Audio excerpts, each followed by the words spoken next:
آیت نمبر 15۔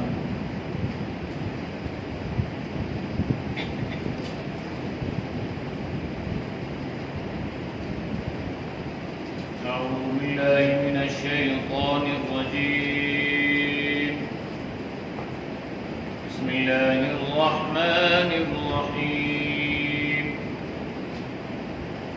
وإذا تتلى عليهم آياتنا بينات قال الذين لا يرجون لقاءنا ائت بقرآن غير هذا أو بدل قل ما يكون لي أن أبدله من تلقاء نفسي إن أتبع إلا ما يوحى إلي إني أخاف إن عصيت ربي عذاب يوم عظيم قل لو شاء الله ما تلوته عليكم ولا أدراكم به فقد لبثت فيكم عمرا من قبله أفلا تعقلون فمن أظلم ممن افترى على الله كذبا أو كذب بآياته إنه لا يفلح المجرمون صدق الله العظيم۔ وَإِذَا تُتْلَى، اور جب پڑھی جاتی ہیں، علیہم ان پر، آیاتنا ہماری آیات، بینات واضح، قال الذین، کہتے وہ لوگ، لا یرجون، جو امید نہیں رکھتے، لقاءنا، ہماری ملاقات، ایتی، لے آ بقرآن، کوئی قرآن، غیر ھذا، اس کے علاوہ، او بدلہ، یا اس کو تبدیل کر دے۔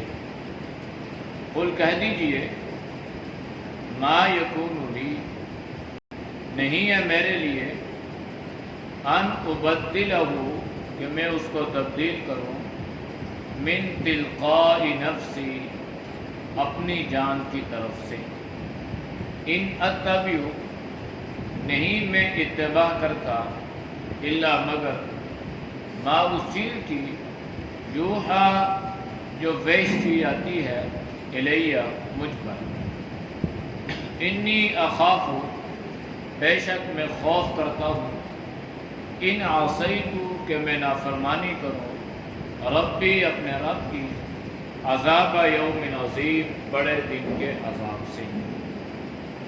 قل، کہہ دیجئے، لو شاء اللہ، اگر چاہتا اللہ، ما تلوتہ، میں تلاوت نہ کرتا اس کو، علیکم، تم پر، ولا ادراکم بھی، اور نہ تم کو اس سے آگاہ کرتا، فقط، پس بے شک، لبثت، میں رہا، فیکم، تم میں، عمراً، ایک عمر، من قبلی، اس سے پہلے، افلا تعقلون، کیا تم سمجھتے نہیں؟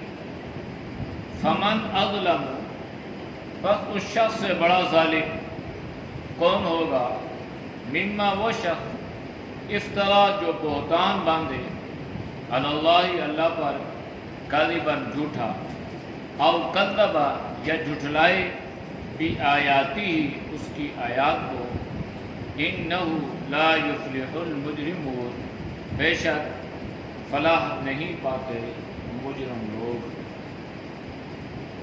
آیات کا ما قبل آیات کے ساتھ ربط اور تعلق یہ ہے، ما قبل آیات میں ان لوگوں کو اس بات سے آگاہ کر دیا گیا تھا جو اللہ اور اللہ کے رسول صلی اللہ علیہ وسلم کی باتوں کو ٹھکرا رہے تھے، انہیں تنبیہ کی گئی، انہیں بتلایا گیا کہ آپ سے پہلے بھی اس زمین پر ایسے لوگ موجود تھے جنہوں نے انبیاء علیہ السلام کی تعلیمات کو جھٹلایا، انبیاء علیہ السلام کی تعلیمات کا انکار کیا، اللہ کی وحدانیت کے منکر ہوئے، انبیاء علیہ السلام کی نبوت رسالت کا انکار کرنے لگے، تو ان پر اللہ کا عذاب اترا۔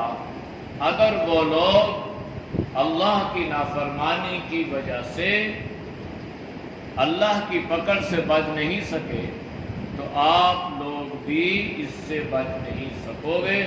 لہذا ہوش کے ناخن لو اور گزشتہ سے سبق سیکھو، اس سے عبرت حاصل کرو۔ آج کے آیات میں اللہ نے اس بات کی وضاحت فرمائی ہے کہ دیکھو، تمام انسانوں کی ہدایت کے لیے اللہ رب العزت نے 2 سلسلے جاری فرمائے تھے۔ ایک سلسلہ رجال اللہ اور دوسرا سلسلہ کتاب اللہ۔ رجال اللہ سے مراد انبیاء علیہ السلام ہیں اور کتاب اللہ سے مراد اللہ کی کتابیں ہیں۔ اللہ نے نبی بھیجے تو ان انبیاء علیہ السلام کو اللہ نے اپنا دستور، اپنا قانون، اپنی کتاب دے کر بھیجا تاکہ کوئی آپ پر یہ اعتراض نہ کرے کہ آپ خود ساختہ نبی بن چکے ہو، یعنی آپ خود نبی بنے ہو، اللہ نے آپ کو نبی نہیں بنایا۔ اس لیے اللہ نے انبیاء علیہ السلام کو بھی بھیجا اور انبیاء علیہ السلام کو اپنے احکامات کتابیں دے کر بھیجا۔ نبی کریم صلی اللہ علیہ وسلم کو اللہ نے کتاب عطا فرمائی، لہذا جب کتاب آئی تو اس کے بارے میں بتلایا گیا وَإِذَا تُتْلَى عَلَيْهِمْ آيَاتُنَا بَيِّنَاتٍ۔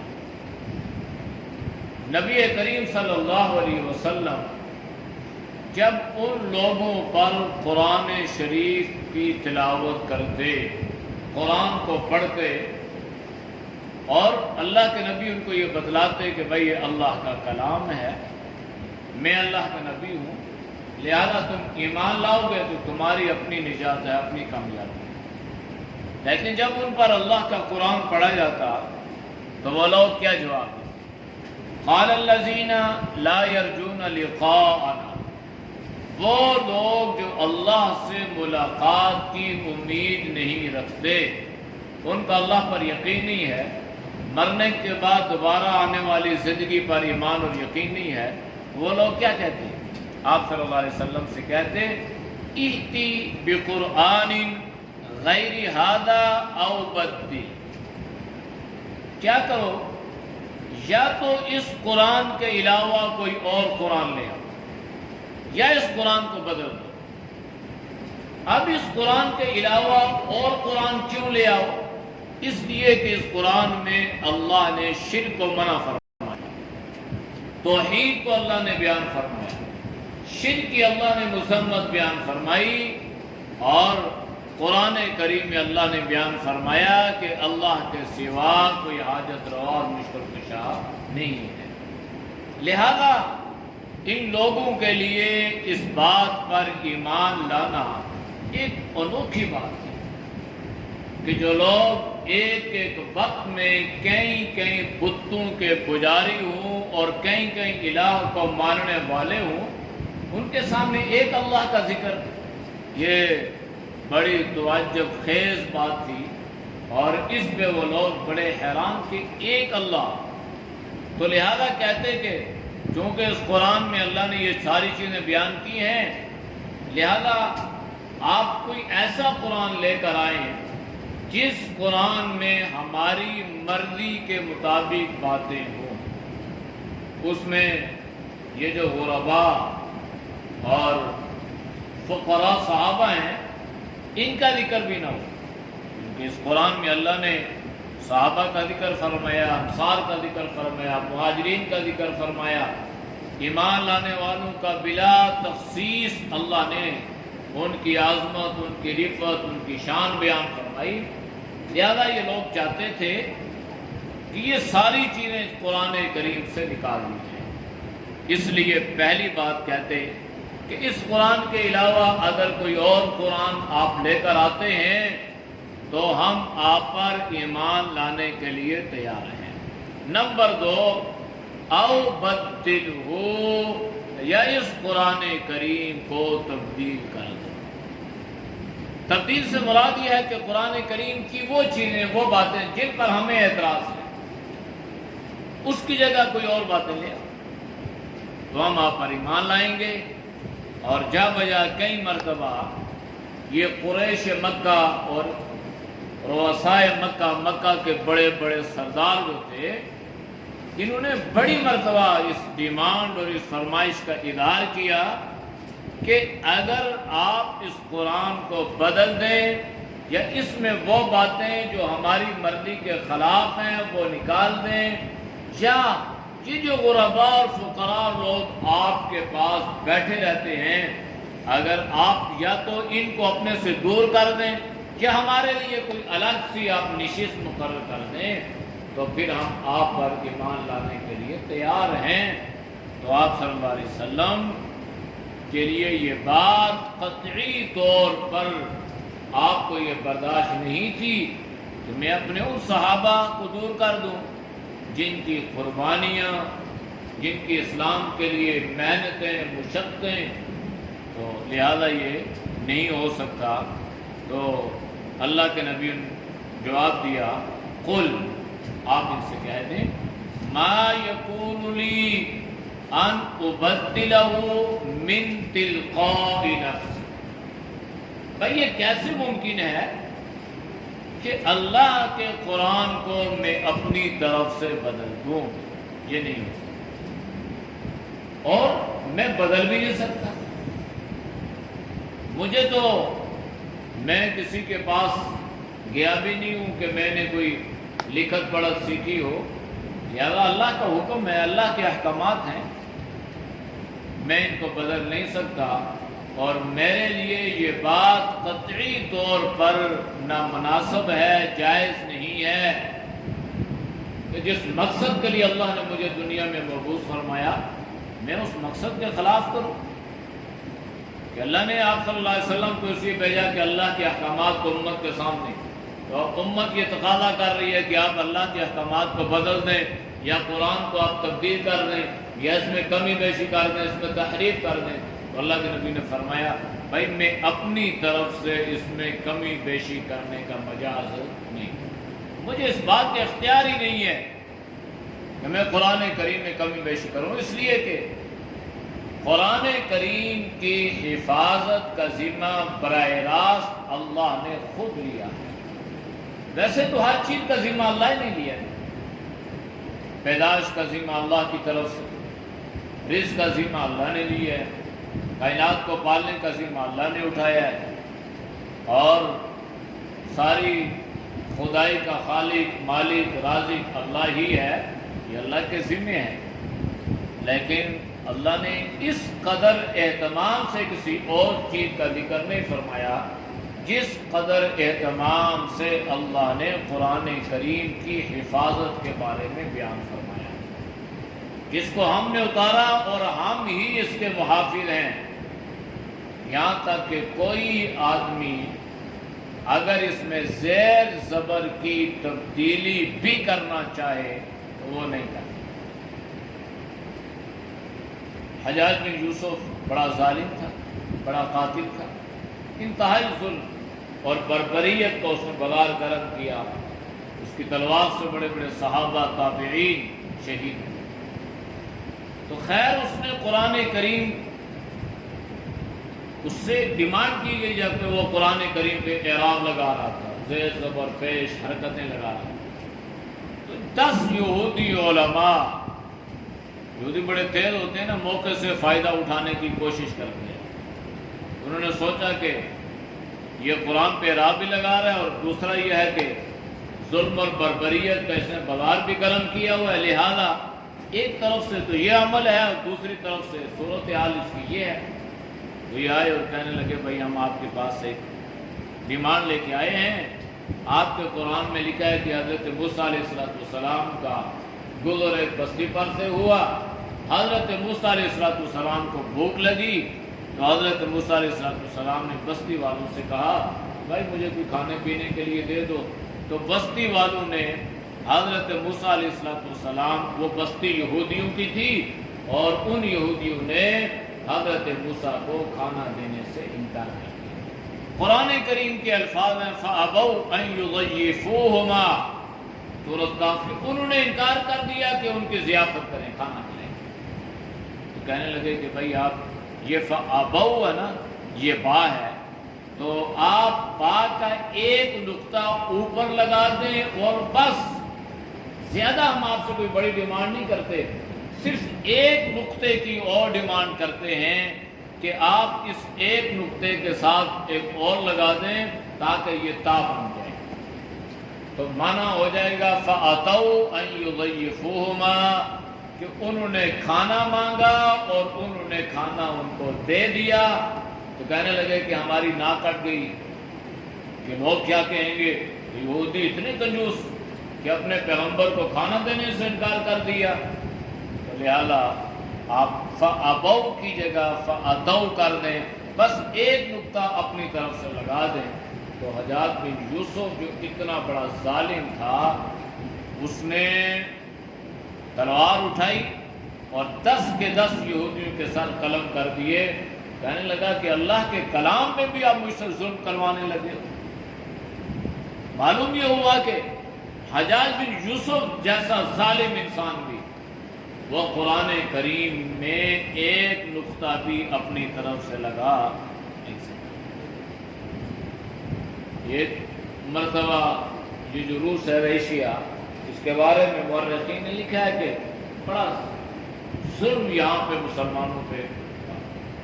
تو ایک وقت میں ایسا ہوا کہ یہ اعلان ہو گیا کہ جس گھر سے قرآن کریم کا نسخہ برآمد ہوگا اس گھر کو آگ لگا دی جائے گی. یعنی اتنا ظلم اور بربریت کا بازار گرم کیا. قرآن سے نسخے، گھروں سے نسخے تو لوگوں نے چھپا دیے، کوئی پڑھتا نہیں تھا، کسی کو پڑھنے کی اجازت نہیں تھی، وہ پہرا دیتے تھے، چھاپے مارتے تھے. لیکن قرآن کریم جو حافظ تھے نا، جو حافظ تھے، قاری تھے، علماء تھے، ان کے سینے سے وہ قرآن کریم کو نہ نکال سکے. بالآخر وہ لوگ اس بات پہ مجبور ہوئے اور انہوں نے کہا کہ دنیا کی ہر چیز کو مٹایا جا سکتا ہے لیکن دنیا سے قرآن کریم کو نہیں مٹایا جا سکتا. یہ کہ سینے میں رکھتے، یہ اس لیے کہ اللہ اس کی حفاظت لے رہا ہے. تو اللہ کے نبی نے فرمایا بھائی میں قرآن کریم میں کیسے تبدیلی کروں، میں اس میں تبدیلی کرنے کا مجاز نہیں ہوں، نہ مجھے اس کا اختیار ہے، اور نہ ہی میں اتنا بڑا خدا ناخواستہ گناہ کر سکتا ہوں کہ آپ کے لیے میں قرآن کریم میں کچھ تبدیلی کروں. فرمایا ان اتبع الا ما یوحیٰ الی، اصل بات یہ ہے کہ میں صرف اللہ کے احکامات کا پابند ہوں. بس میں جو وحی آتی ہے بس جتنی آتی ہے اتنی آپ کے سامنے، اپنی طرف سے ایک نقطہ بھی لگا نہیں سکتا. اللہ کی وحی کا پابند. انی اخاف ان عصیت ربی عذاب یوم عظیم، میں اللہ کی نافرمانی کرنے سے ڈرتا ہوں اور مجھے خوف ہے ایک بڑے دن کے عذاب سے. یعنی اگر دنیا میں نافرمانیاں کر لیں گے نا، دنیا میں اللہ پکڑے یا نہ پکڑے، لیکن آخرت تو ہے نا، اللہ کی عدالت تو ہے نا، اللہ کا کٹہرا تو ہے نا. تو مجھے اس بات کا خوف. اب اللہ کے نبی فرما رہے ہیں کہ مجھے اللہ کے سامنے کھڑا ہونا اور وہ بڑا دن جو ہے اس کے بارے میں اپنے اللہ سے ڈرتا ہوں، میں خوف رکھتا ہوں. اللہ کے نبی کو خوف تو ہے لیکن آج ہمیں اس دن کا خوف نہیں. ہم نہیں گناہ کرتے ہوئے ڈرتے، نہ ہمیں یہ خوف آتا ہے، نہ ہمیں دھیان رہتا ہے، نہ ہمیں ایک منٹ کے لیے یہ بات ہمارے ذہن میں آتی ہے کہ وہ اللہ کی عدالت اور میدان عدل اور اولین و آخرین کے سامنے ہمارا کیا حشر ہوگا. ہمیں اس کا کوئی خوف نہیں.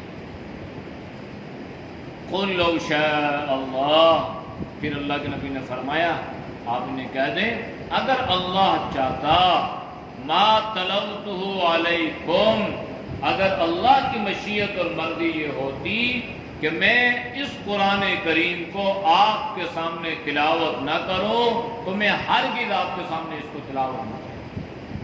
لیکن اللہ کی مرضی اور اللہ کی منشا یہ تھی کہ ہر عام اور خاص کے سامنے اس قرآن کریم کی تلاوت کی جائے تاکہ لوگ اس سے بہرہ ہو سکیں، لوگ اس سے فائدہ اٹھا سکیں. اور دوسری چیز یہ ہے وَلَا أَدْرَاكُمْ بِهِ، اور نہ میں تمہیں حالات حاضرہ سے آگاہ کرتا. یعنی یہ جو قرآن کی تلاوت کرتا ہوں اور اس کے معانی اور مفہوم کو آپ کے سامنے میں جو بیان کر رہا ہوں اور احوال قیامت اور جنت اور جہنم کو جو میں آپ کے سامنے بیان کرتا ہوں، یہ اللہ کی مرضی ہے. اللہ یہ چاہتا ہے کہ ساری دنیا جنت میں جانے والی بن جائے. اگر اللہ کی مرضی اور مشیت یہ نہ ہوتی تو ہر دن میں آپ کے سامنے اس قرآن کو نہ پڑھتا. فَقَدْ لَبِثْتُ فِيكُمْ عُمُرًا مِّن قَبْلِ، باقی آپ کے لیے یہ بہت بڑی دلیل ہے، صداقت پر مبنی ہے کہ میں اللہ کا نبی اور یہ اللہ کی قرآن. دلیل کیا ہے؟ فرمایا کہ میں اس سے پہلے آپ میں ایک عمر گزار چکا ہوں اور اپنی عمر کا ایک قیمتی حصہ آپ کے سامنے میں نے گزارا. 40 برس مکہ میں گزارے، آپ کے سامنے میرا بچپن گزرا، آپ کے سامنے میری جوانی گزر رہی ہے، آپ کے سامنے بازاروں میں آنا جانا، آپ کے سامنے سفر گزرے شام کے یمن کے. لہذا یہ ساری باتیں آپ کے سامنے بہت بڑی واضح دلیل ہیں کہ کوئی آدمی اس بات کی مکہ میں گواہی دے سکتا ہے کہ میں کبھی کسی کے پاس پڑھنے کے لیے گیا ہوں، میں نے کبھی 40 سال کی عمر میں کوئی شعر کہا ہو، میں کسی مشاعرے میں شریک ہوا ہوں، یا میں نے کبھی کوئی مقالہ پڑھا ہو یا میں نے کوئی مقالہ لکھا ہو. کیا آپ میں اس بات کی کوئی گواہی دے سکتا ہے؟ وہ تو لوگ کہتے تھے کہ ہم نے کبھی آپ کو کسی کے پاس پڑھنے اور لکھنے کے لیے جاتے ہوئے نہیں دیکھا. تو بات بھی یہی ہے کہ آپ کا دنیا میں کوئی استاد نہیں ہے. انما بعثت معلما، اللہ نے آپ صلی اللہ علیہ وسلم کو معلم بنا کر بھیجا، یعنی اللہ آپ کا براہ راست استاد ہے اور کائنات میں انسانوں میں سے کوئی آپ کا استاد نہیں. اس لیے اللہ کے نبی نے فرمایا دیکھو اگر یہ اللہ کی کتاب نہ ہوتی، یہ شعر و شاعری ہوتی، کوئی مقالہ میں نے لکھا ہوتا تو ظاہری بات ہے پہلے انسان سیکھتا ہے پھر یہ کام کرتا ہے. تو یہ سیکھنے کی جو عمر ہے آپ کے سامنے گزری ہے، لہذا یہ بہت بڑی اس بات کی دلیل ہے کہ یہ اللہ کا کلام ہے. میں نے اس کلام کو پہلے سیکھا نہیں ہے، یہ خود ساختہ کلام نہیں ہے، یہ اللہ کا کلام ہے. افلا تعقلون، کیا تم سمجھتے نہیں ہو؟ تمہاری سمجھ کے لیے بات کافی ہے. فمن اظلم ممن افترى علی اللہ کذبا، جو اللہ پر بہتان باندھے وہ سب سے بڑا ظالم ہے. اور اللہ پر بہتان کیا کہ میں نبی نہ ہوں اور میں کہوں میں نبی ہوں. فرمایا کہ یہ اللہ پہ بہتان ہے، لہذا میں اللہ کی طرف غلط بات جھوٹی بات منسوب نہیں کرتا. او کذب بآیاتہ، یا جو اللہ کی آیات کو اللہ کی نشانیوں کو جھٹلائے وہ بڑا ظالم ہے. اور یاد رکھنا انہ لا یفلح المجرمون، جو مجرم ہوگا نا ظالم ہوگا، اللہ کے نبی نے ان مشرکین مکہ کے سامنے بیان فرمایا کہ وہ کبھی بھی کامیاب نہیں ہو سکتے. اعوذ باللہ من الشیطان الرجیم، بسم اللہ الرحمن الرحیم. وَإِذَا تُتْلَى عَلَيْهِمْ آيَاتُنَا بَيِّنَاتٍ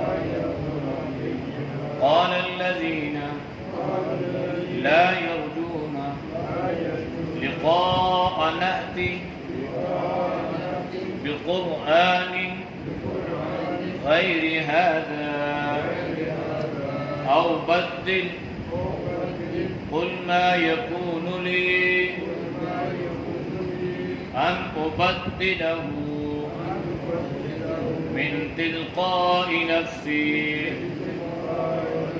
إن أتبع إلا ما يوحى إلي إني أخاف إن عصيت ربي عذاب يوم عظيم قل لو شاء الله ما تلوته عليكم ولا أدراكم به فقد لبثت فيكم عمرا من قبله أفلا تعقلون فمن أظلم ممن افترى على الله كذبا أو كذب بآياته إنه لا يفلح المجرمون. الحمد لله رب العالمين والعاقبة للمتقين والصلاة والسلام على نبي الكريم. یا اللہ ہم سب کے سر رکھ گناہوں کو معاف فرما. یا اللہ گناہوں سے حفاظت فرما. یا اللہ نیک اعمال کی توفیق نصیب فرما. یا اللہ برے اعمال سے، برے خیالات سے، برے راستوں سے، بری صحبت سے اللہ تو ہم سب کی حفاظت فرما. یا اللہ منافقین کی منافقت سے، یا اللہ شریر لوگوں کے شر سے، حاسدین کے حسد سے اللہ تو ہم سب کی حفاظت فرما. یا اللہ پوری امت کی حفاظت فرما. یا اللہ ہماری دعاؤں کو اپنی درگاہ میں قبول فرما. صلی اللہ تعالی علی نبینا وعلی آلہ وصحبہ اجمعین برحمتک یا ارحم